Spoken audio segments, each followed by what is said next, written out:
People often say that certain prayers vanish the moment they're spoken, but then there are those that somehow reach precisely the person meant to receive them. That particular year, winter descended upon Montana territory earlier than expected. The sort of winter that peeled away all pretense, leaving behind nothing but raw truth.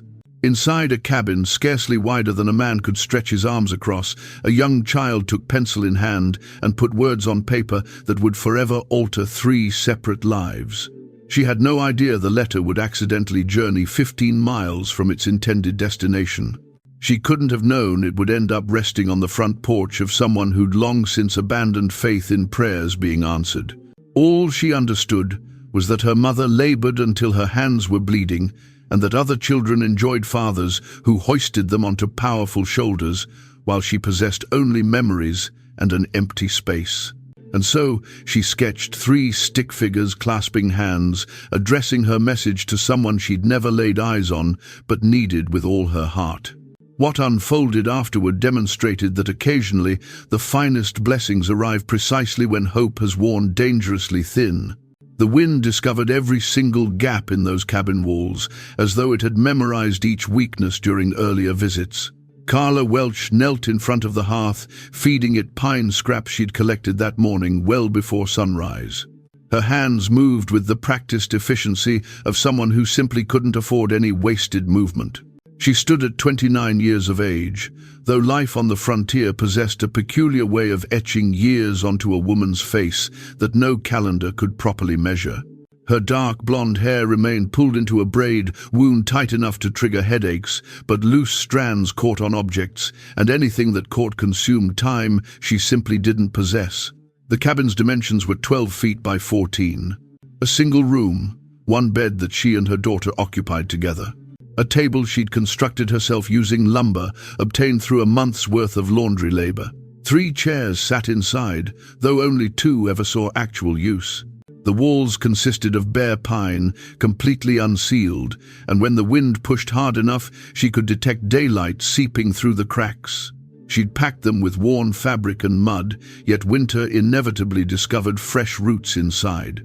Her daughter, Tinsley, released a cough from the bed. The sound rattled inside her small chest, reminiscent of stones shaking in a tin cup. Carla's hands went completely still on the firewood. She tallied the seconds, separating each cough the way other mothers counted their blessings. 5 seconds. That marked an improvement over 3. 3 meant she'd remain awake through the entire night, administering steam treatments and offering prayers that seemed to simply bounce right off the ceiling. "I'm fine, Mama," Tinsley stated, her voice small yet filled with determination. Carla rose to her feet and moved toward the bed, pressing the back of her hand against her daughter's forehead. Warm, certainly, but not burning. Not yet, at least. Tinsley had reached 5 years of age, possessing light brown hair that curled at the ends, along with green eyes that absorbed everything around her. She absorbed when Carla skipped her meals. She absorbed when the firewood pile diminished too rapidly. She absorbed other children laughing in ways that came easily, simply because someone else shouldered part of their burdens. "I know you are, sweetheart," Carla responded, smoothing down the thin blanket, "but you rest anyway." Beyond the walls, snow had begun falling once more. November throughout Montana territory never bothered asking permission before settling in for the long months ahead. Carla observed it through the solitary window, mentally calculating. She had laundry requiring delivery to 3 separate households the following day. Mrs. Dickerson, over at the boarding house. The Stein family ranch, located 6 miles south. The new school teacher, Miss Fields, who settled her accounts promptly but demanded absolute perfection. Her late husband, Thomas, had perished 2 years earlier when his horse startled while crossing a river swollen from spring melt. They discovered him 3 miles downstream, still gripping the reins. He'd been a kind soul, a gentle man, though not exactly a practical one. He'd left behind the cabin $14 and a daughter who resembled him completely. The $14 sustained them for 6 weeks. Carla learned swiftly that the frontier offered no clemency for widows. She accepted washing, she performed mending work, she cleaned cabins for families with the means to hire help, She hauled water from the creek, even during times when ice formed along the edges. Her hands displayed the evidence of lye soap and freezing water, rough and red, featuring calluses spread across the palms. She didn't possess beauty in the manner that magazine women displayed beauty. Yet she carried herself with a particular dignity that prompted men to remove their hats whenever she passed. She rarely smiled these days. Smiles demanded energy, and energy was already carefully rationed. That evening, after Tinsley drifted off to sleep, Carla positioned herself at the table with her accounting book. Under candlelight, she tallied figures that never appeared to increase. Laundry generated sufficient income to purchase cornmeal, salt, pork, and lamp oil, sometimes butter, rarely eggs. The Stein Ranch had extended an offer for steady work, though it meant abandoning Tinsley alone for entire days.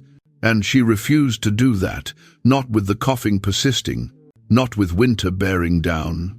She closed the book and fixed her gaze on the candle flame. Exhaustion resided in her bones now, as permanent as marrow itself, but she didn't shed tears. Crying represented another luxury beyond her means.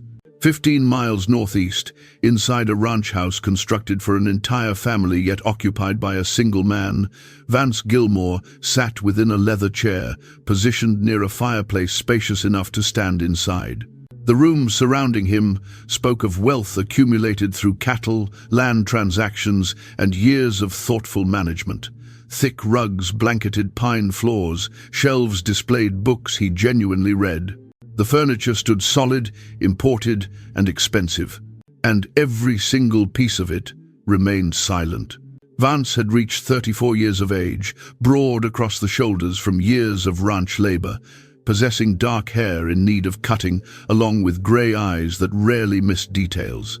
His hands bore calluses, despite his considerable wealth, because he continued riding fence lines, continued breaking horses, and continued laboring alongside his hired men. Respect couldn't be purchased on the frontier. It required earning through saddle leather and honest sweat. He'd received the ranch as inheritance from his father, expanding it through intelligent purchases during times when other men panicked throughout harsh winters. He possessed 3,000 acres, 200 head of cattle, and sufficient money that he could have established residence in San Francisco if the desire struck him. He maintained his herds smaller than the land could support during favorable years. Vance placed faith in winter reserves, not in bragging rights, but he held no desire for cities. He wanted space, solitude, the particular brand of quiet where a man didn't need to perform for anyone. He'd been married once, briefly, 8 years in the past. Rebecca had been a banker's daughter from Billings, beautiful and cultivated, who'd envisioned ranch life carrying romance. It didn't. She departed after 10 months, citing loneliness and boredom in equal portions.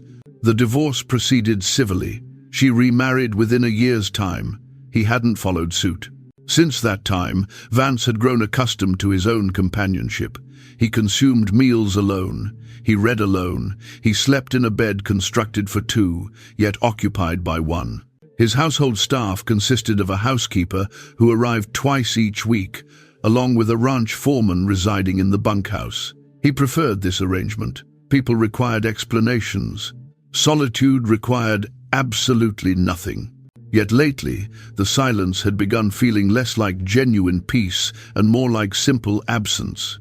He rose to his feet and walked toward the window, gazing out at snow falling thick and steady. His childhood had differed dramatically from this existence. He'd grown up inside a 2-room shack in Wyoming, with a mother who worked her fingers to the bone and a father who drank away anything extra that came their way. His younger sister Lily had died at age 6 from pneumonia. They couldn't afford the doctor's fees. His mother had cradled Lily through the fever, singing hymns until the singing became the only sound remaining. Vance had departed home at 15. Worked cattle drives, saved every single cent, and made a solemn vow he'd never experience poverty again. He'd succeeded in that goal, though success carried its own cost. Nobody mentioned it, but wealth constructed walls just as sturdy as stone. He returned to his chair and retrieved a book he wasn't genuinely reading. Outside, the wind howled its fury. Inside, the fire crackled steadily. And somewhere in the distance, a child was composing a letter that would reach him within 3 days. Back inside the cabin, Tinsley coughed once more. Carla rose from the table and moved toward the bed. Settling on the edge, she placed her hand on her daughter's back, feeling the small body trembling with effort. "Mama," Tinsley whispered once the coughing subsided, "do you think Santa Claus knows where we live?" Carla's throat constricted. "I think he knows where everyone lives, sweetheart. Even out here." "Even out here," Tinsley repeated. Tinsley remained quiet for a moment, thinking, if I asked him for something, would he bring it? Carla stroked her daughter's hair gently. "You can ask him for anything you want." "Not toys," Tinsley said seriously. "Something better." "What's better than toys?" But Tinsley had already closed her eyes, exhaustion dragging her under. Carla remained seated there until her daughter's breathing evened out, then returned to the table. She extinguished the candle to preserve the wick, then sat in darkness, listening to the wind deliver its lessons without any trace of mercy. Tomorrow she'd wash clothes until her hands split open. She'd smile at customers who failed to see her as a person, merely as a service. She'd count coins and stretch them impossibly far. She'd return home and monitor Tinsley's breathing and pray the cough didn't intensify. She'd survive because survival represented the only thing she understood how to accomplish. But she felt so very tired of being strong without anyone beside her. The trading post in Clement Springs functioned as the settlement's heartbeat. Every Tuesday and Friday, people traveled from outlying ranches and cabins to purchase supplies, collect mail, and exchange news that traveled faster than any telegraph lines. The building itself displayed weathered grey wood, featuring a porch that sagged through the middle, though inside it carried the scent of coffee, leather, and possibility. Carla entered on a Friday morning during late November, with Tinsley's hand clasped firmly in hers. She'd completed laundry deliveries to 3 separate households, earning sufficient money to purchase cornmeal, molasses, and perhaps, if the price proved favorable, a small jar of honey for Tinsley's cough. The post was crowded with activity. Ranchers discussed cattle prices positioned near the stove. Women examined fabric bolts they couldn't afford purchasing. Children pressed their noses against the candy jars on display. Carla moved through them like water flowing around stones, drawing no attention, seeking none. She was examining cornmeal prices when Tinsley tugged her hand. "Mama, look." Carla followed her daughter's gaze toward the counter, where a man stood, settling his account. He stood tall, broad-shouldered, dressed in a heavy wool coat and work gloves. Dark hair, strong jaw, the sort of face that made women glance twice, but Carla had trained herself against noticing. She'd learned that looking led toward hoping, and hoping led toward disappointment. But Tinsley possessed no such caution. "Hello," she announced brightly, stepping forward. The man glanced downward, and his expression shifted from businesslike toward something considerably softer. "Well, hello there.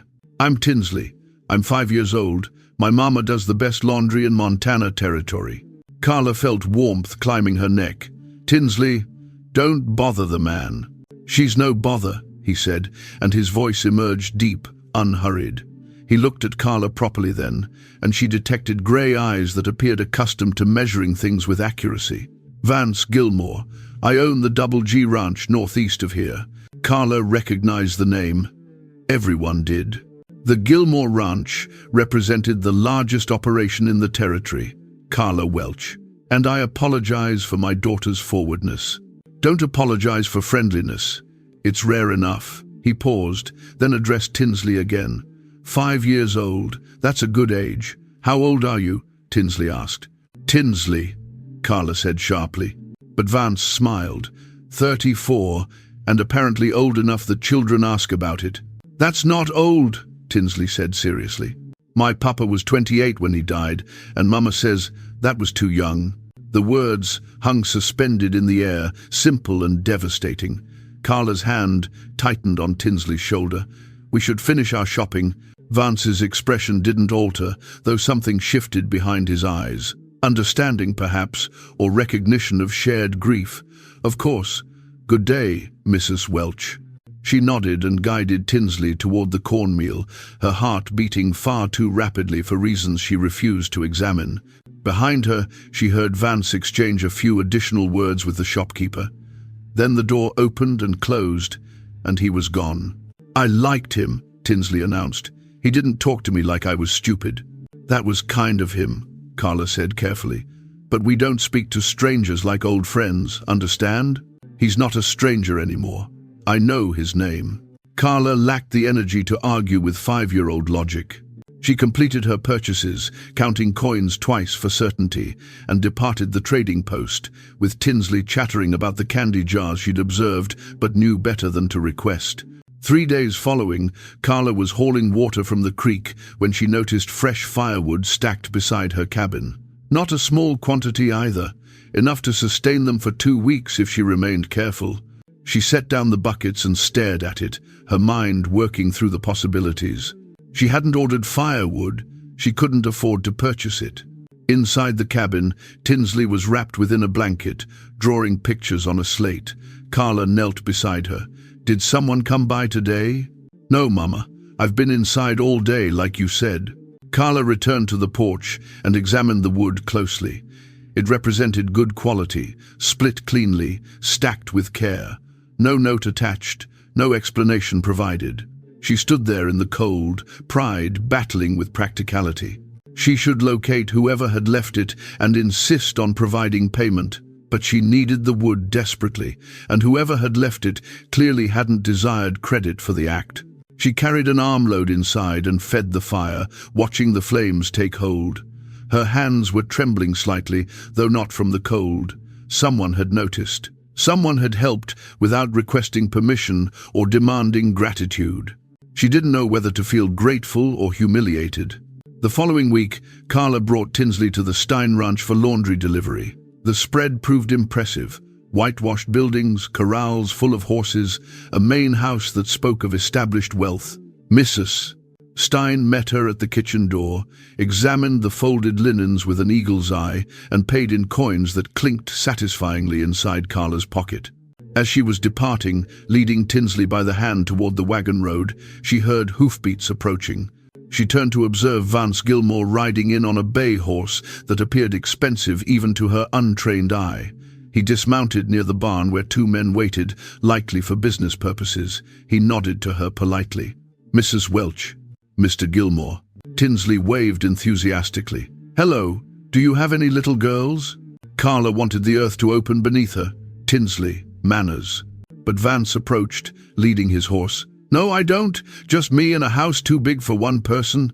We have a house too small for 2 people, Tinsley said, but Mama makes it work. I'm sure she does.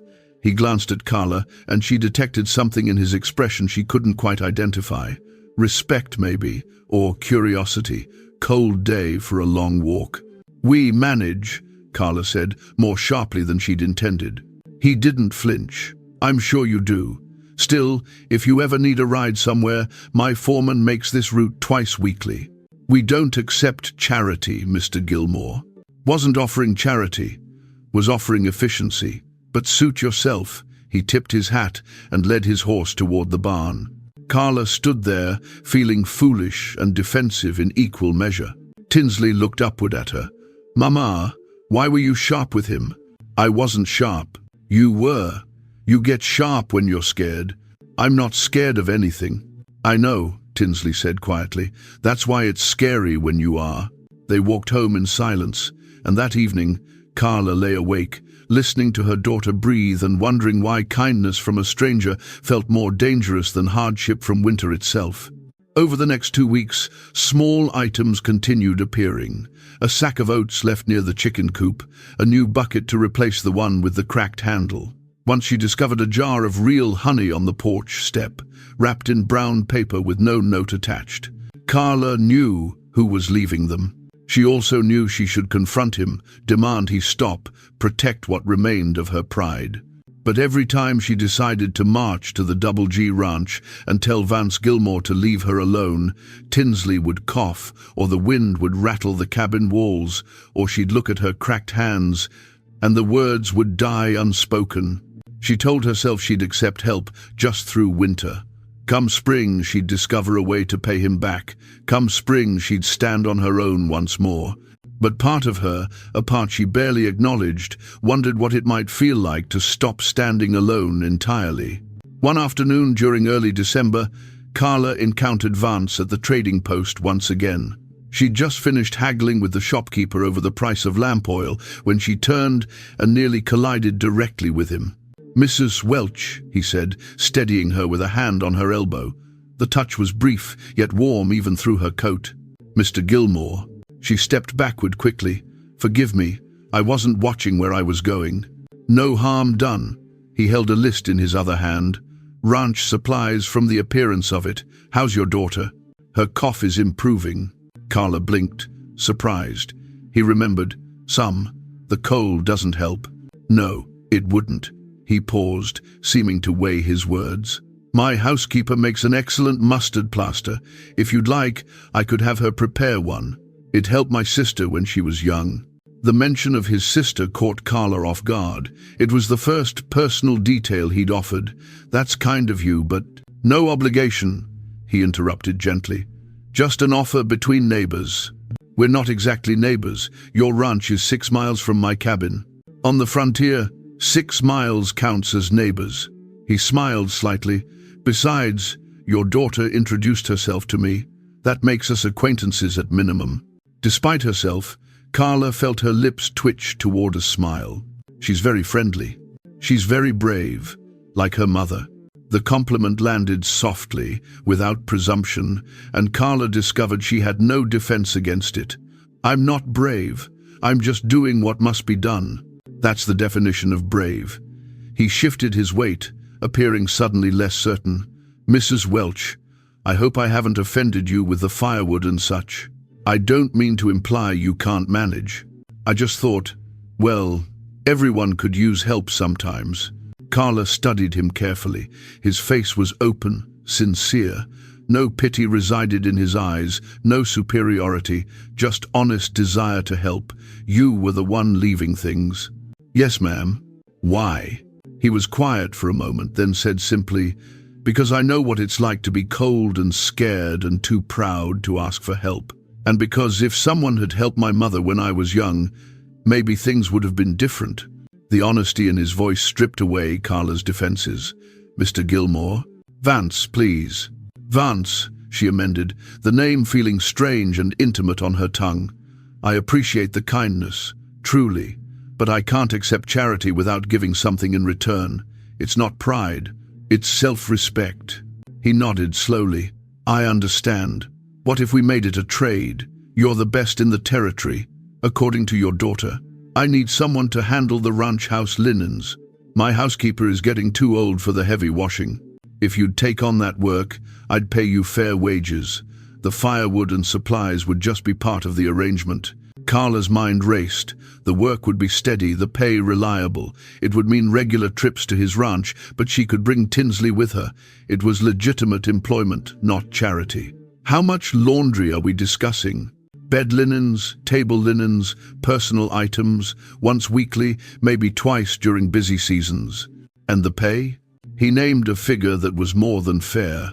It was generous without being insulting. Carla did quick calculations in her head. With that income, she could afford better food, warmer clothes for Tinsley, perhaps even save a little for emergencies. "I'd need to bring my daughter," she said. "Of course. The house has plenty of space. She could play inside where it's warm." Carla extended her hand. "Then we have an agreement." Vance shook it, his grip firm and warm. "I'm glad. When can you start?" "Next week." "Perfect. Come Tuesday. I'll make sure the housekeeper knows to expect you." As she left the trading post with Tinsley, Carla felt something unfamiliar stir in her chest. Not quite hope. She wasn't ready for that yet. But perhaps the beginning of something resembling possibility. Tinsley wrote the letter on a Sunday evening while Carla darned socks by lamplight. The child had requested paper, which they rarely possessed, and Carla had torn a page from an old account book. Tinsley worked slowly, tongue pressed between her teeth in concentration, forming letters with the deliberation of someone still learning the shapes. Carla glanced over occasionally but didn't pry. Children needed privacy for their thoughts the same as adults. When Tinsley finished, she folded the paper carefully and drew on the outside 3 stick figures holding hands. One tall, one medium, one small.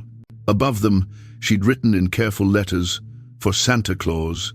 "That's lovely, sweetheart," Carla said. "What did you ask for?" "It's a secret. Only works if you don't tell." "Where did you hear that?"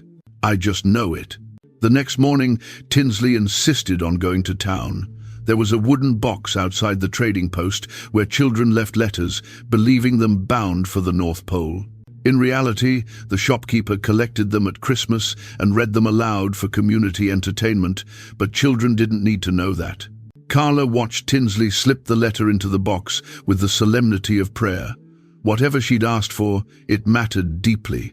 3 days later, the letter ended up on Vance Gilmore's porch. It happened through a simple accident and a careless mix-up.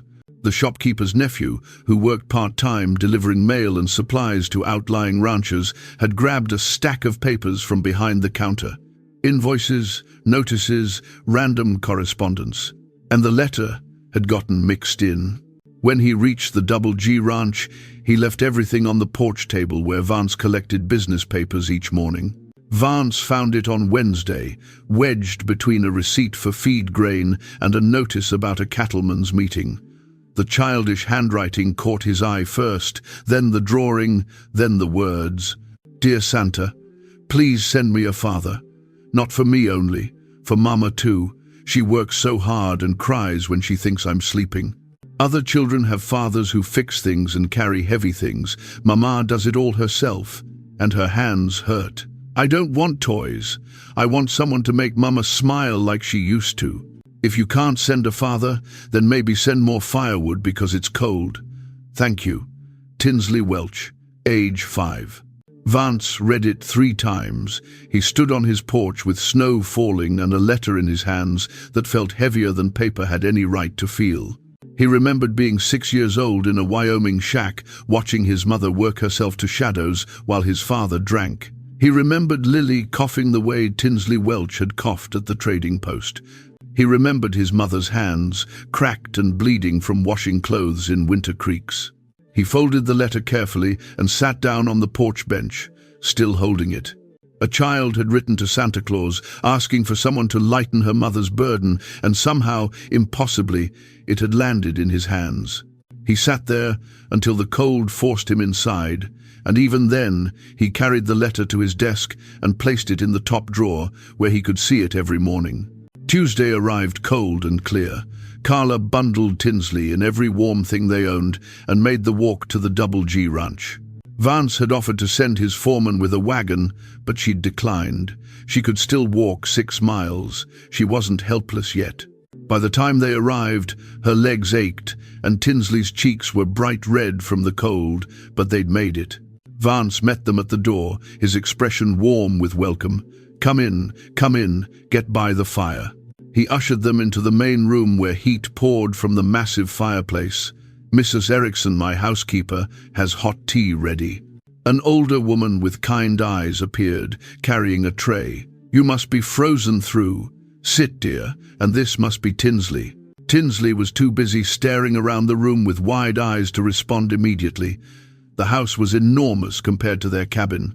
Furniture gleamed, rugs softened the floors, books lined shelves. It was like stepping into a different world. "It's very big," Tinsley finally said. Vance crouched to her level. "It is, isn't it? Too big for just me. You know what helps?" "What?" "Having visitors. Makes it feel less empty." He straightened and addressed Carla. "The laundry room is through here. Mrs. Erickson will show you everything. Take your time getting familiar with where things are." The next 2 hours passed in a blur of learning where the linens were kept, how Vance preferred things folded, what needed special care. The work was substantial but manageable. More importantly, the facilities were far superior to what she had at the cabin. Hot water from an actual boiler, good soap, a drying room that meant she wouldn't have to freeze hanging clothes outside. When she emerged, she found Tinsley sitting at the kitchen table with Vance, both of them bent over a book. He was reading to her, his deep voice gentle, and Tinsley was hanging on every word. Carla's chest tightened at the sight. Thomas had read to Tinsley like that. She'd forgotten how much her daughter missed it. Vance looked up and smiled. "I hope you don't mind," she asked about the books. "I don't mind," Carla said softly. "Thank you." "My pleasure." He closed the book carefully. "How was the laundry room?" "More than adequate. I can have everything ready by Thursday if I start the washing tomorrow." "No rush. Take the time you need." He stood, then seemed to hesitate. "Mrs. Welch." "Carla, I hope this arrangement works well for both of us. And I hope you'll feel comfortable here. This house could use more life in it." Something in his tone made her look at him more carefully. He wasn't just being polite. He meant it. The loneliness she'd sensed at the trading post was more evident here, in his too large house with its 2 quiet rooms. "I think it will work well," she said. 2 days later, Carla returned to complete the washing. This time, Vance was working in his study when they arrived, but he emerged to greet them. Tinsley immediately asked if they could read another story later, and he'd agreed without hesitation. Carla worked efficiently, finding satisfaction in the good equipment and quality linens. She was folding the last of the bed sheets when she heard raised voices from outside. She moved to the window and saw Vance in the yard, with 2 of his ranch hands. They were attempting to load a stubborn bull into a pen, and the animal was having none of it. She watched Vance grab a rope, plant his feet and pull. The bull pulled back. Vance held firm, muscles straining, hat falling off unnoticed. For a moment, it looked like he'd succeed. Then the bull decided cooperation was finished. It yanked sideways. The rope slipped, and Vance went down hard into a patch of mud that had thawed in the morning sun. He landed flat on his back with a splash that sent mud flying. The ranch hands rushed to help him up, but Vance waved them off and sat there for a moment, looking down at himself in disbelief. Then he started laughing. Carla found herself smiling, despite her intention to remain professional. She returned to her folding, but when Vance came inside 20 minutes later, cleaned up but still damp, she couldn't help commenting. "I saw your wrestling match with the bull." He grimaced. "I'd hoped that had gone unwitnessed. The bull won decisively." "Thank you for that assessment." He poured himself coffee. "In my defense, he outweighs me by several £100. Poor excuse." He looked at her surprised, then grinned. "I suppose it is. I'll do better next time." "See that you do. Your reputation demands it." They were flirting. Carla realized it with a start. The back and forth felt natural, playful, dangerous. She should stop. She should return to work and remember her place. But Vance was looking at her with warmth in his grey eyes, and she found she didn't want to stop. "You have mud on your ear," she said. He reached up, found it, wiped it away. "Better?" "Other ear." He switched ears. "Now? You're terrible at this." "Clearly." He leaned against the counter, abandoning dignity.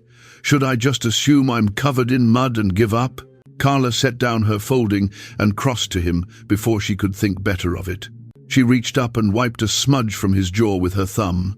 The touch lasted half a second, but awareness sparked between them like static electricity. She stepped back quickly. "There, presentable again." "Thank you," he said quietly, his eyes locked on hers. The moment stretched. Carla's heart hammered. This was foolish. This was dangerous. This was... "Mama!" Tinsley called from the other room. "Can we read now?" The spell broke. Carla turned away, grateful for the interruption and devastated by it in equal measure. "I should finish." "Of course." Vance cleared his throat. "I'll see to Tinsley." As he left, Carla pressed her hands against the counter and tried to slow her breathing. She couldn't afford this. Couldn't afford to feel attracted to a wealthy rancher who was kind to her daughter and looked at her like she was more than just tired hands and faded dresses. But she did feel it. Heaven help her, she did. The following week, during her third visit to the ranch, disaster struck in the form of Carla's attempted gratitude. She'd baked bread the night before, determined to bring something to show appreciation for the generous employment. The bread appeared acceptable when she wrapped it. She hadn't tested it. That was her mistake. She presented it to Vance at midday when Mrs. Erickson was visiting her sister in town. "I brought you something to say thank you for the work." Vance's face brightened. "You didn't have to do that." He unwrapped it, examining the loaf. "It looks wonderful." "I'm not much of a baker," Carla warned, "but I tried." He cut a slice, and the knife resisted. He pressed harder. The knife stopped completely, stuck halfway through. He wiggled it free and tried again, finally managing to cut a piece that could have been used as a doorstop. Carla watched with growing horror as he bit into it. His jaw muscles worked. His eyes widened slightly. He chewed slowly, determinedly, like a man fulfilling an oath. He began, still chewing. "Terrible," Carla finished, mortified. "I was going to say dense. That's a kind word for terrible." He finally swallowed with visible effort and reached for water. "It has character. It has the texture of saddle leather." "I've eaten saddle leather softer than this," he admitted, then immediately looked apologetic. But Carla was laughing. She couldn't help it. The humiliation was so complete, his determination to be polite so obvious, that laughter was the only possible response. "I'm a terrible cook." "You're an excellent laundress," he offered. "That's not the same." "It's better. Clean shirts matter more than bread." He examined the loaf again, though this could be useful for other purposes. Propping doors, weighing down papers, self-defense. Tinsley appeared in the doorway. "Mama, did you give him the bread?" "I did." "And he ate it?" "He tried." Tinsley looked at Vance with new respect. "If you survive Mama's bread, you can survive anything." Vance laughed, deep and genuine, and Carla felt her heart do something complicated in her chest. He didn't mock her. He didn't make her feel small. He just laughed with her at the shared absurdity of the moment. "Your daughter is wise beyond her years," he said. "She's practical," Carla corrected, still smiling. "I'll stick to doing laundry." "A good plan." He set the bread aside carefully. "But I appreciate the thought." Truly, the thought was better than the execution. Most things are. They stood there grinning at each other like fools, and Carla realized with sudden clarity that she was in trouble. She liked him, not just appreciated his kindness or respected his wealth. She actually liked him. His humor, his gentleness, his willingness to make himself vulnerable, and that was the most dangerous thing of all. Later, when Carla was nearly finished with the day's work, she heard a tremendous crash from outside, followed by startled squawking. She rushed to the window to see chaos. The chicken coop gate had come open, and birds were everywhere. Vance was trying to round them up with help from Tinsley, who'd gone outside to explore. But chickens, Carla had learned long ago, were smarter than they looked, and more stubborn than mules. She ran outside. "Tinsley, did you open that gate?" "I wanted to help feed them," Tinsley said, looking guilty. "And now we're helping chase them," Vance said, making a lunge for a particularly fast hen. He missed, nearly fell, and the chickens squawked triumphantly. Carla grabbed for another bird and caught only feathers. The chicken darted between her legs. She spun, her skirt tangling, and would have fallen if Vance hadn't steadied her. "We're being defeated by poultry," he said. "Speak for yourself." Carla hiked up her skirt, abandoning modesty, and went after the nearest hen with determination.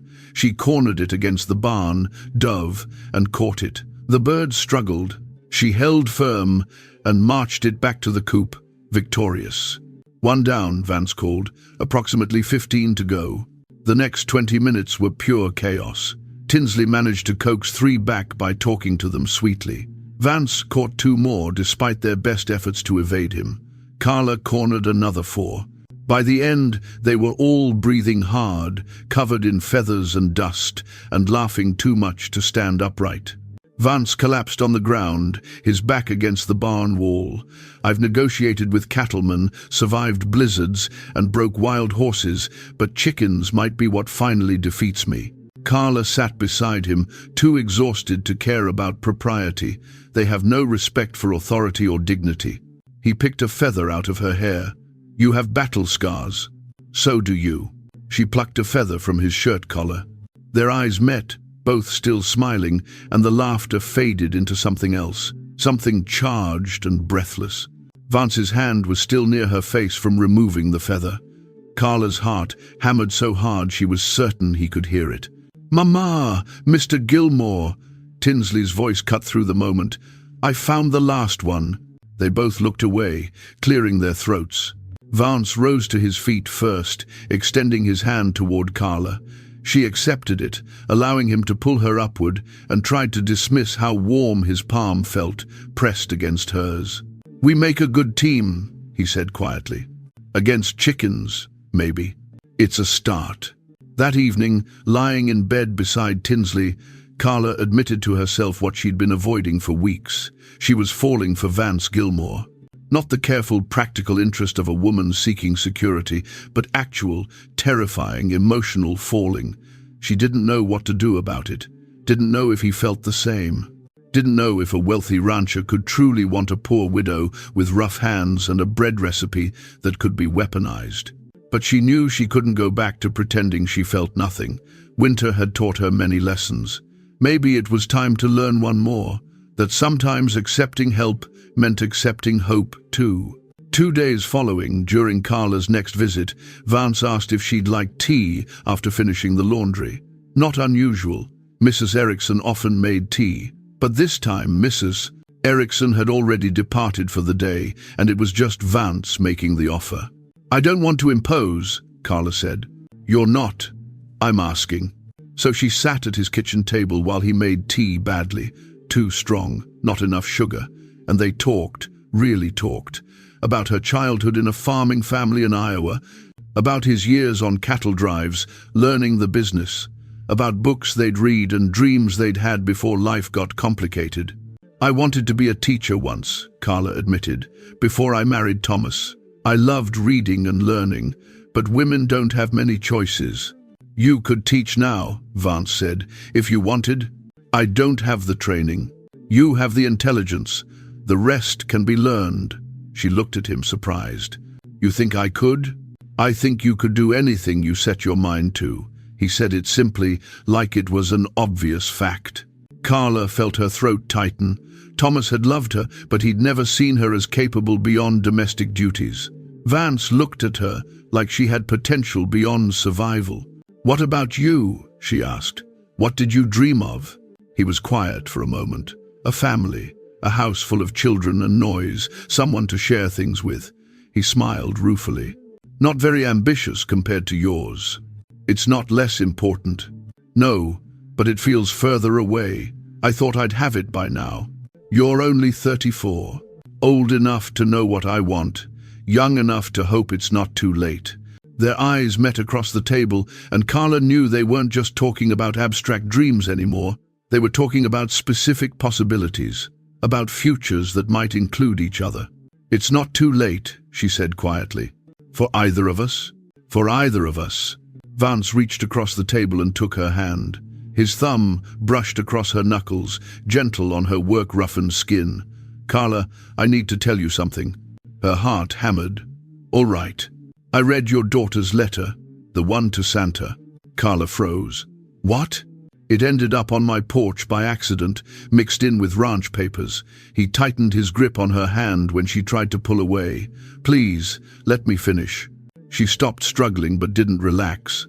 "She asked Santa to send her a father," Vance said. "Not for toys, for someone to help her mother, someone to make you smile again."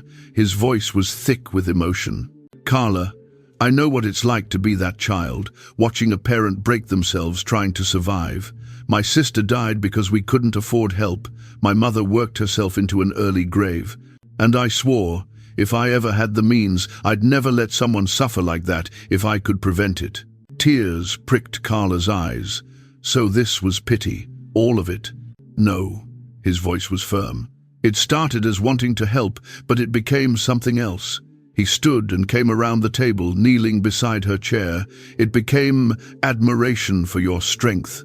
affection for your daughter's bright spirit. And somewhere along the way, I fell in love with a woman who bakes bread that could stop bullets and fights chickens with dignity and makes me laugh for the first time in years." Carla stared at him, unable to breathe. "You're in love with me?" "Completely. Hopelessly." He smiled nervously. "Is that terribly presumptuous?" She thought about how many times she'd found excuses to look at him, how her heart lifted when she saw his ranch appear on the horizon, how safe she felt in his presence, how Tinsley had blossomed under his attention, how empty the cabin felt now compared to the warmth of his house. "Not if I feel the same way," she whispered. His eyes widened. "Do you?" Instead of answering, she cupped his face in her hands and kissed him. It was nothing like the chaste, careful touches they'd shared before. This was months of restrained want finally released. His hands came to her waist, pulling her closer. She threaded her fingers through his hair, knocking the chair aside as she slid down to his level. When they finally broke apart, both gasping, Vance pressed his forehead to hers. "Dear Santa, please send me a father," he quoted softly. "Best letter I ever received." Carla laughed through tears. "My daughter is wiser than both of us. She knew what you needed before you did. What we both needed." He kissed her again, slower this time, savoring. "Stay for dinner." "Stay longer," she finished. "I was going to say, as long as you want, but forever works too." From the doorway, Tinsley's voice made them both jump. "Are you kissing?" Carla pulled back, flushed. "Tinsley, how long have you been there?" "Long enough to know Santa is real," Tinsley grinned, "and that he looks like Mr. Gilmore." Vance laughed and stood, helping Carla to her feet. "Come here, you clever girl." Tinsley ran to them, and Vance scooped her up.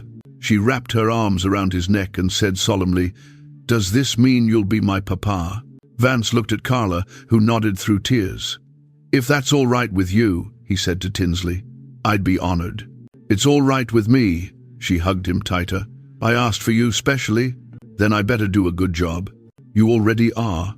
And standing in that warm kitchen with snow falling outside and the three of them wrapped together, Carla finally understood what hope felt like after years of just surviving. December brought cold that settled into bones and refused to leave. Tinsley's cough, which had improved briefly, returned with vengeance. By the second week of the month, she was feverish, struggling to breathe, and Carla was terrified. She'd tried everything she knew. Steam treatments, willow bark tea, poultices on the chest. Nothing helped. Tinsley grew weaker daily, her small body shaking with coughs that seemed to tear her apart from inside. Vance had asked her to marry him the week before, after courting her properly with rides around his property, dinners at his house, and careful conversations about their future. She'd said yes without hesitation, her heart full of certainty. They'd planned to marry in the spring, but now spring seemed impossibly distant, and all that mattered was Tinsley's labored breathing. On the fourth night, Carla broke. She wrapped Tinsley in every blanket they owned, lifted her. God, she weighed nothing, and carried her through darkness toward the one place she'd sworn never to go out of desperation. The Double G Ranch was 6 miles distant. Carla walked them with Tinsley, whimpering against her shoulder, her own tears freezing on her cheeks. She didn't care about pride anymore. She cared about breathing, about her daughter's breath continuing past this night. She reached the ranch house near midnight. Lamplight showed in the windows. She stumbled up the porch steps and pounded on the door with her fist, shouting Vance's name. The door opened. He stood there in a loose shirt and trousers, barefoot, hair disheveled. His expression shifted instantly when he saw them. "She can't breathe," Carla said, her voice breaking. "I tried everything. I don't know what else to do." He didn't ask questions. He lifted Tinsley from Carla's arms with infinite care and carried her inside to a room with a fire already burning. He laid her on a sofa and examined her quickly, his hands gentle but certain. "How long has she been like this?" he asked. 4 days. Getting worse. "You should have come sooner." "I know." Carla was shaking now, exhaustion and fear and cold all hitting at once. Vance looked at her. "Sit down before you fall down. I'll handle this." For the first time in 2 years, Carla obeyed someone without question. She sank into a chair and watched him work. He boiled water, created a steam tent with blankets, held Tinsley upright so her lungs could drain. He moved with competence that spoke of experience, and something about that steadiness allowed Carla's terror to loosen just slightly. Hours passed. Tinsley's breathing eased. The fever broke near dawn.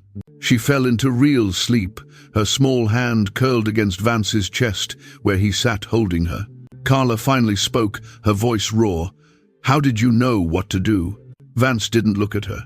He kept his eyes on Tinsley, his expression unreadable. "I had a sister, Lily. She died when I was 12. Pneumonia. We couldn't afford the doctor. Couldn't afford medicine. My mother did everything you did. Steam, tea, prayers. It wasn't enough." The words fell into the quiet room like stones into still water. "I'm sorry," Carla whispered. "I swore after that I'd never be helpless again. I learned everything I could about treating illness, about medicines, about what works and what doesn't." He finally looked at her, and his eyes held old pain and new determination. "Your daughter won't die because you couldn't afford help, not while I'm breathing." Carla felt something crack open inside her chest. "Why do you care?" "Because I know what it's like to watch someone you love die from poverty." He paused. "And because a little girl wrote a letter asking Santa for someone to lighten her mother's burden. Maybe I'm not Santa, but I can damn well try." The space between them felt charged with things neither could name. Carla stood and crossed to where he sat. She knelt beside the sofa, her face level with his, and said quietly, "I'm sorry I didn't come sooner. I'm sorry I let pride nearly cost my daughter her life. Pride keeps people alive sometimes. It kept you standing when most would have broken. It also keeps people alone." He held her gaze. "You're not alone anymore. You'll never be alone again if I have anything to say about it." Carla reached out slowly and placed her hand over his, where it rested on Tinsley's back. His hand was warm, calloused, real. "I don't know how to do this," she admitted. "I don't know how to let someone help without feeling like I'm failing." "You're not failing. You're surviving something that would have destroyed weaker people. I'm tired of just surviving." "Then stop." His voice was gentle but firm. "Stop carrying everything alone. Let me help. Let me be what that letter asked for. Not because you need saving, but because everyone deserves a partner." Tears spilled down Carla's face, silent and cleansing. "What if I can't be what you need? You already are. You're strong and kind and brave. You're an excellent mother. You make me laugh. You challenge me. You make this house feel like a home just by being in it." He paused. "What more could I possibly need?" She leaned forward and kissed him, soft and grateful and full of emotion too big for words. When she pulled back, she whispered, "I love you." "I love you too." He brushed tears from her cheeks. "Now rest. Let me keep watch." So she curled up in the chair beside them and let herself sleep, knowing someone else was standing guard. Tinsley woke at noon, groggy but breathing easily. She looked around the unfamiliar room with confusion, then saw Vance and smiled. "Did Santa send you?" "Something like that," he said. "I told Mama he would." Carla, who'd been dozing in the chair, woke fully. "How do you feel, sweetheart?" "Hungry, and Mr. Gilmore's house smells like bacon." Vance laughed. "I think that can be arranged." He made them breakfast, actual eggs, bacon, toast with butter. Carla watched him move around the kitchen with easy competence and felt desire stir alongside gratitude. Not just physical want, though that was there, but wanting partnership, wanting shared burdens, wanting someone to look at her daughter with protective affection. After breakfast, he insisted they stay at the ranch until Tinsley was fully recovered. Carla protested weakly, but Vance simply showed them to a guest room with a bed big enough for both of them and clean sheets that smelled like lavender. "Rest," he said. "Actually rest. The world won't end if you stop carrying it for a few days." That afternoon, while Tinsley slept peacefully, Vance took Carla aside. "I want to move the wedding up." She blinked. "What?" "I don't want to wait until spring. I want you here where I can make sure you're both safe and warm." where Tinsley has access to proper medicine if she needs it, where you don't have to walk 6 miles in snow to do laundry. He took her hands. I want you to be my wife now, as soon as possible. People will talk. They'll say, we rushed. Let them talk. I don't care about gossip. I care about you and Tinsley. His voice was fierce. I almost lost her tonight. I won't risk that again. Carla's heart swelled. You really want this? More than anything. Then yes, let's not wait. He pulled her into his arms and held her like she was something precious, finally found after a long search. That night, after Tinsley fell asleep, Carla found Vance in his study, reading by lamplight. She stood in the doorway, uncertain. He looked up. Can't sleep? Not used to beds that comfortable. She stepped inside. And I keep thinking about what you said, about your sister. He set down his book. It was a long time ago, but it still hurts. Yes, he was quiet for a moment. I've spent 20 years trying to make up for not being able to save her, building wealth, learning medicine, helping where I can. But it never quite fills that space, you know. Carla crossed to him and sat on the edge of his desk. Nothing will fill it. Loss doesn't work that way. But maybe you can honor her by living fully, by being happy, by building the family you dreamed of. I like that idea. He stood and moved between her knees, his hands settling on her waist. I like it very much. She wrapped her arms around his neck. Show me. He kissed her then, and it was different from their earlier kisses. This was deeper, more certain, full of promise. His hands moved up her sides, and she arched into the touch, desire flooding through her. Carla, he murmured against her lips, if we keep this up, I won't be able to stop. Then don't stop. His eyes darkened. We're not married yet. We will be soon. And I'm tired of waiting, tired of being careful. She pulled back enough to look him in the eye. I want you. I want this. I want to feel alive instead of just surviving. Something broke in his restraint. He lifted her from the desk and carried her to the sofa, lowering her carefully. The lamplight cast golden shadows across his face, highlighting the intensity in his gaze as he traced his fingers along her collarbone, sending shivers through her core. She pulled him down, her hands exploring the hard planes of his back, urging him closer until their bodies pressed together in urgent rhythm. He claimed her mouth again, his touch growing bolder, sliding beneath fabric to awaken every nerve with deliberate strokes. She gasped into the kiss as waves of heat built between them, her legs wrapping around him instinctively, drawing him into the intimate space where need met fulfillment. Their movements synced in a raw dance, his strength guiding her through peaks of sensation that left her trembling, her fingers digging into his shoulders as release crashed over her in shuddering pulses. He followed moments later, his breath ragged against her skin, their connection deep and unyielding, a blend of tenderness and fierce passion that bound them utterly. They lingered in the aftermath, bodies entwined, the quiet of the study enveloping them like a shared secret. He trailed lazy kisses along her neck, rekindling sparks even as exhaustion settled in. Afterward, wrapped in his shirt and each other, Carla said quietly, I never thought I'd feel this again. Happy, safe, desired. Get used to it, he said, kissing her shoulder, because I plan to make you feel desired every day for the rest of our lives. She turned in his arms to face him. I love you. I don't say it enough. Say it as much as you want. I'll never get tired of hearing it. I love you, she repeated. I love your kindness, your strength, the way you look at my daughter like she's already yours, the way you make me laugh, the way you make me feel like I'm more than just hands that work. You are so much more than that, he cupped her face.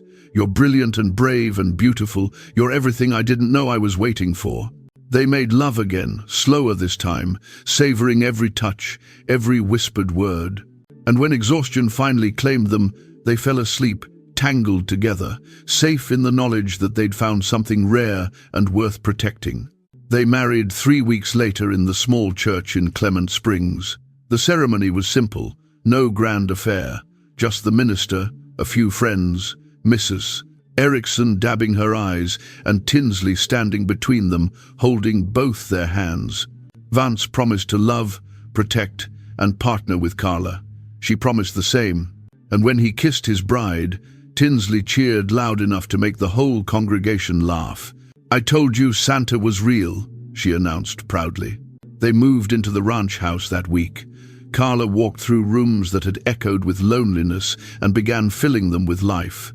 She hung curtains, arranged furniture, claimed spaces as her own. Tinsley ran through hallways, shouting to hear her echo, delighted by the sheer size. Mrs. Erickson stayed on as housekeeper, but Carla took over most of the cooking, except bread, which they agreed Vance would handle from now on. They fell into rhythms that felt natural: breakfast together, work during the day, Tinsley's lessons in the afternoon, dinner as a family, evenings by the fire. And at night, in the bedroom they now shared, Vance made love to his wife with devotion that grew deeper with familiarity. "Tell me what you want," he murmured against her skin one night. "You," she whispered back. "Always you." He gave her exactly that. Passion expressed through touch, through whispered words, through the careful attention he paid to her pleasure. Carla discovered that desire didn't die with hardship. It only waited for safety to return. One evening, she surprised him by appearing in the doorway of their bedroom wearing only his shirt. His eyes darkened immediately. "Mrs. Gilmore," he said, his voice rough. "Are you trying to distract me from my reading? Is it working?" He set the book aside completely. "Absolutely." She crossed to him slowly, enjoying the way his gaze tracked her movement. "Good." He pulled her onto his lap, his hands sliding under the shirt to find bare skin. The warmth of his palms ignited a fire deep within her, his fingers tracing sensitive paths that made her breath hitch. She shifted against him, feeling the hard evidence of his arousal, pressing insistently, and she ground down deliberately, eliciting a low groan from his throat. His touch grew more urgent, exploring the curves and hollows that sent electric pulses racing through her veins, their bodies aligning in a heated grind that built tension with every shift. She claimed his mouth in a fierce kiss, her hands roaming over his chest, nails grazing just enough to heighten the sensation. He responded by lifting her slightly, guiding their connection with a steady thrust that filled her completely, their rhythms sinking into a raw, unrelenting cadence. Waves of pleasure built relentlessly, her inner muscles clenching around him as he drove deeper, each movement drawing gasps and moans that filled the room. The intensity peaked in shuddering climaxes, her body arching against his as release washed over them in powerful surges, leaving them breathless and entwined. "You're going to be the death of me," he said. But what a way to go. They made love with laughter and desire in equal measure, and afterward, wrapped in sheets and contentment, Carla thought she'd never been happier. Vance stepped into fatherhood with the same steady competence he brought to everything. He taught Tinsley to ride, starting with a gentle mare named Clover and hours of patient instruction. He helped with her schoolwork, explaining arithmetic in ways that made sense. He tucked her in at night, listened to her prayers, and promised he wasn't going anywhere. One evening, 6 weeks after the wedding, Tinsley climbed into his lap while he read the newspaper. "Can I call you Papa?" His throat tightened. "You can call me anything you want, sweetheart. I want to call you Papa because that's what you are." He held her close and blinked back tears. "Then, Papa it is." Carla watched from the doorway, one hand resting lightly on her lower belly. Nothing showing yet, but her heart already knowing. She hadn't told him. She wanted the moment to be perfect. That night in bed, she took his hand and placed it on her stomach. "We're having a baby." Vance went very still. "You're certain?" "Yes." He pulled her into his arms, his face buried in her hair, and she felt him trembling. "Thank you," he whispered. "Thank you for choosing this, for choosing me, for giving me a family." "We're building it together," she corrected gently. "This is ours." "Ours," he repeated like a vow. Their son was born in late autumn during the first snow. The labor was hard, but Carla was strong, and when the baby finally arrived, Vance held him with shaking hands and wept openly. They named him Ellis, after Carla's father. Tinsley took to being a big sister with fierce protectiveness. She helped change him, sang to him, insisted on holding him every chance she got, the house filled with baby sounds. Crying, cooing, the soft noises of new life. One afternoon, while Ellis napped and Tinsley played outside, Carla found Vance in the nursery, just watching their son sleep. "You're going to spoil him," she said gently. "Probably." He didn't look away from Ellis. "I keep thinking about my father, how he wasted what he had, how he chose drink over us, and I swear every day I won't make those mistakes." Carla wrapped her arms around him from behind. "You won't. You're nothing like him." "How do you know?" "Because you chose love. Every single day, you choose us. That's what makes the difference." He turned in her arms and kissed her deeply. "I love you, all of you, this life we're building. We love you too."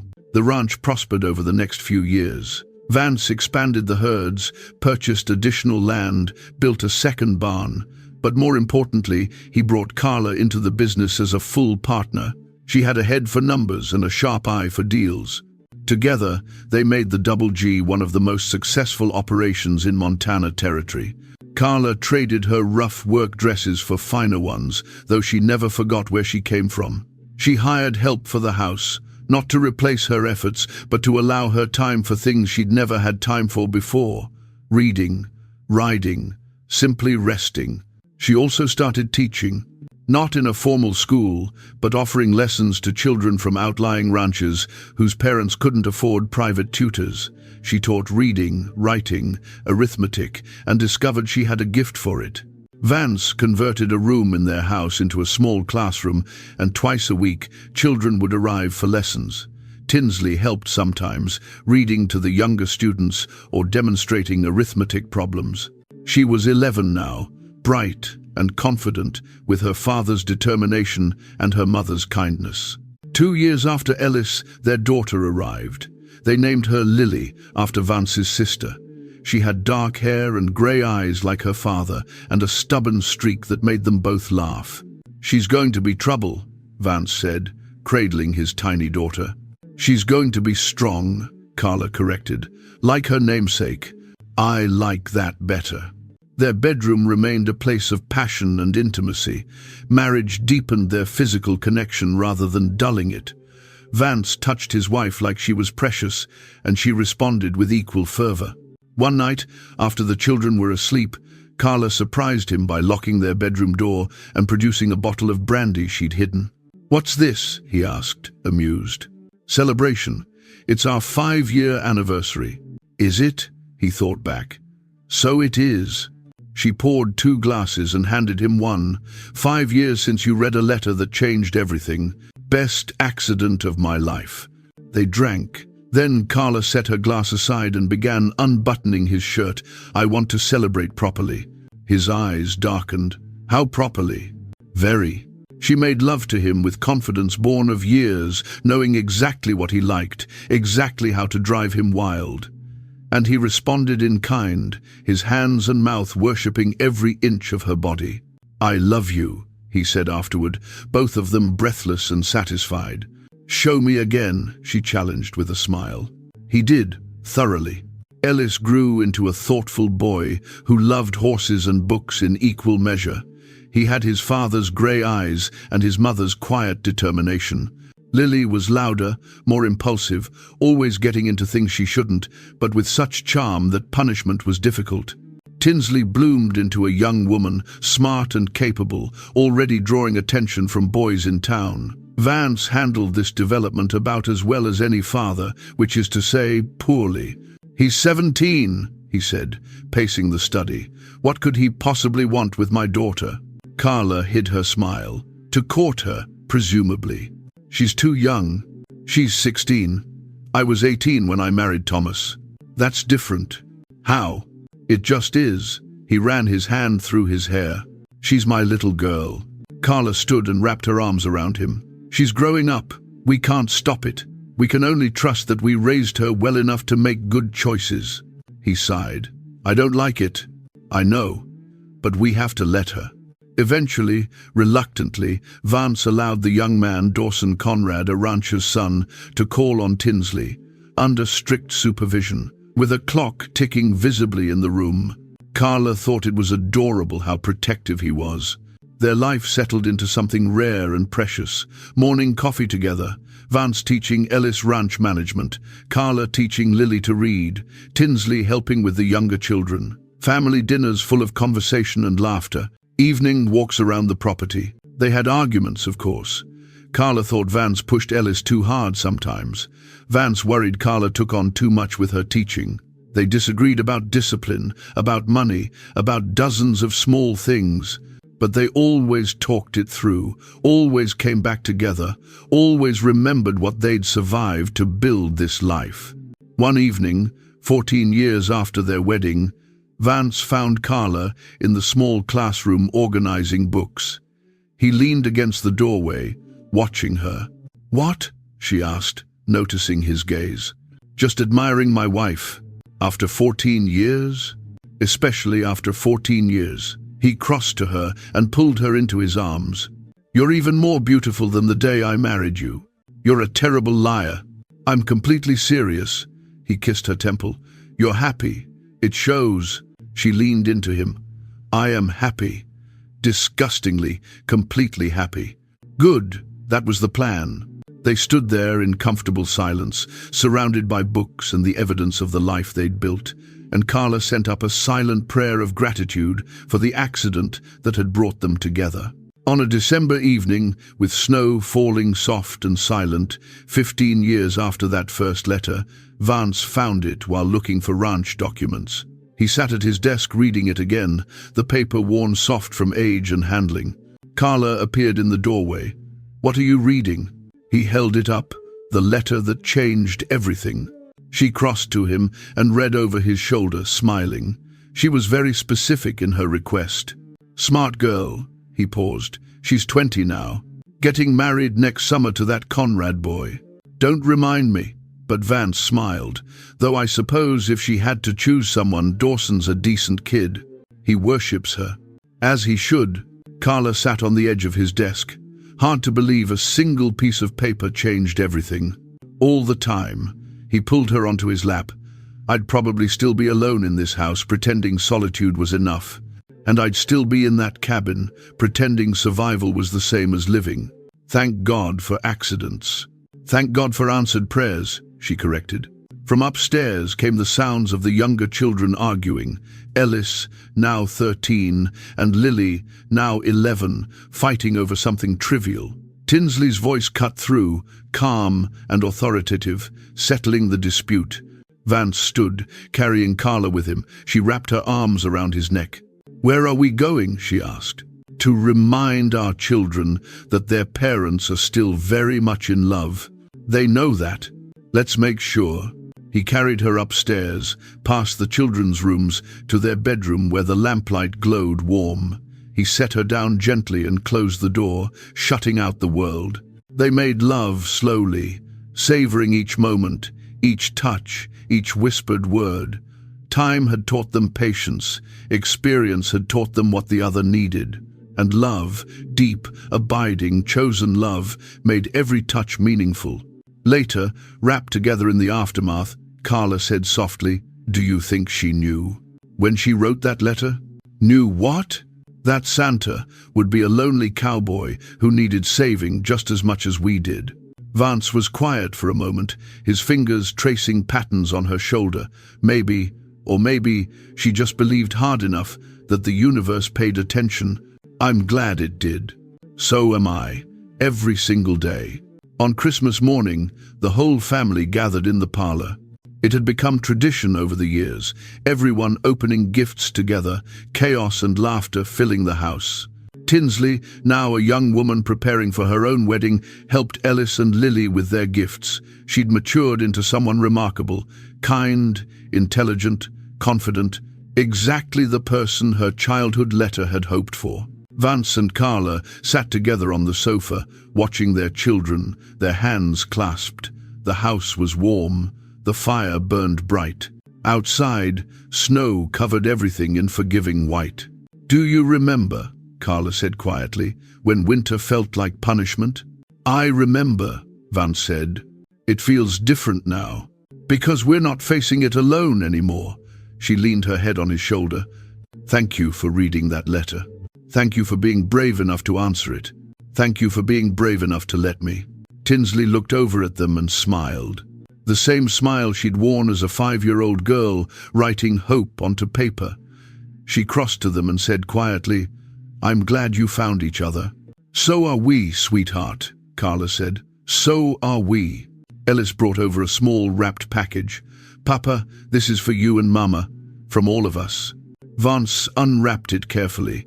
Inside was a framed copy of the original letter, carefully mounted and protected beneath glass, with a note added below in Tinsley's adult handwriting. "The best prayer I ever wrote. Thank you both for proving that hope isn't foolish, it's just patient. With love, Tinsley." Vance's eyes filled. He stood and pulled Tinsley into a fierce hug. "Thank you for writing it, for giving me a chance to be your papa." "Thank you for saying yes," she whispered back. The day passed in warmth and laughter. Dinner was abundant. Roasted turkey, potatoes, pie made from preserved apples. All of it accompanied by Vance's excellent bread. The table was full, the conversation loud, the love palpable. As evening fell and the children grew sleepy, Vance stood at the window, looking out at the snow-covered ranch. Carla joined him, slipping her arm around his waist. "What are you thinking?" she asked. "I spent years alone in this house, believing I preferred solitude. And then a letter arrived, and everything changed. I found you. I found us. I found out what home really means." He turned to her, cupping her face in his hands. "I'm glad you let me find you. I'm glad you let me find you." She kissed him, soft and certain.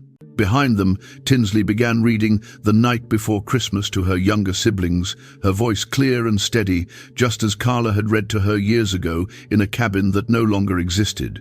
The fire crackled, the house settled into evening peace. And if anyone had asked whether Vance Gilmore regretted answering a child's letter to Santa, the answer would have been written in every corner of that warm house, every laugh from his children, every touch from his wife. Some prayers get lost in the asking, others land exactly where they're meant to. And when a man finally learns what love looks like, patient, chosen, built through shared struggle and honest partnership, he holds on to it with everything he has. Because losing a woman like Carla Welch, a family like this, would be the kind of regret a man carries to his grave. But Vance Gilmore had no intention of finding out. He had everything he'd ever needed, wrapped in noise and warmth and letters written by hopeful children.